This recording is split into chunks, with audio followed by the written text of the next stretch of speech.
یہ سچ ہے کہ کوئی انسان کسی ایسے بندے کے ساتھ رہنا پسند نہیں کرتا جو ہر وقت اپنی مشکلات کو بیان کرے یا اپنی مشکلات کے بارے میں شکایت لگایا کرے۔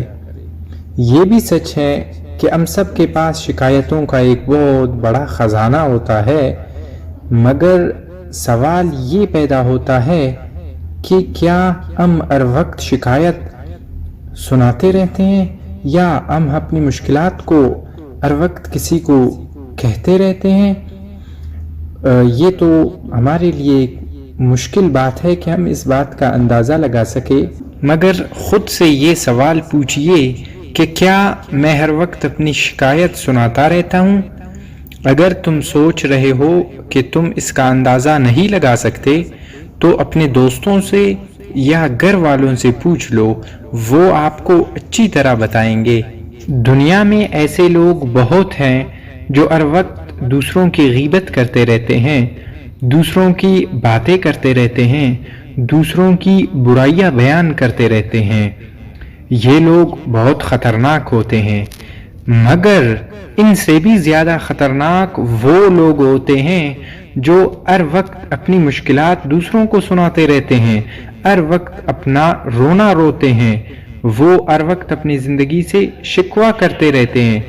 ایسے لوگ سخت طبعی خطرات کا شکار ہوتے ہیں، کیونکہ ہر وقت شکایت کے عادی افراد ہمیشہ ناخوش رہتے ہیں اور وہ ہر اچھے چیز کا ایک برا پہلو سامنے لاتے ہیں۔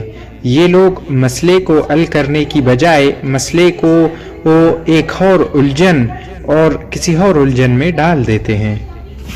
ان جیسے لوگوں کی خطرناک روپ تو یہ ہے کہ رونے دھونے والے افراد ہمارے زندگی میں منفیت بھر دیتے ہیں۔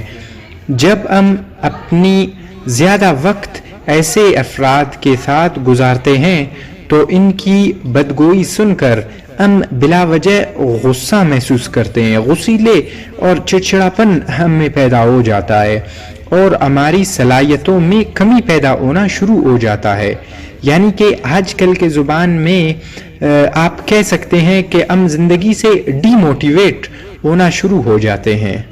ماہرین کا کہنا ہے کہ اس طرح کا گفتگو سن کر ہمارا دماغ منفی سوچنا شروع کر دیتا ہے اور دل پہ بوجھ بڑھ جاتا ہے اور دماغ کے ساتھ ساتھ ہائی بلڈ پریشر اور دوسرے امراض کا شکار بنا دیتا ہے اور ہماری صحت کو خطرے میں ڈال دیتا ہے۔ اپنی صحت کو خطرات سے بچانے کا واحد حل یہی ہے کہ ہم خود کو ایسے لوگوں سے دور رکھیں، شکایتی افراد کو اپنی زندگی سے باہر کرے اور خوشباش مثبت خیالات رکھنے والوں سے اپنی زندگی کے خوشگوار لمحات گزارے۔ تب جا کے آپ کی زندگی سے صحت کو خراب کرنے والے چیزیں ختم ہو جانا شروع ہو جائیں گے اور یہ آپ کے زندگی کے لیے ایک واحد اور فائدہ مند چیز ثابت ہوگا۔ آج کے لیے اتنا کافی، ملیں گے اگلے ویڈیو میں، تب تک اپنا خیال رکھیے گا۔ اللہ حافظ۔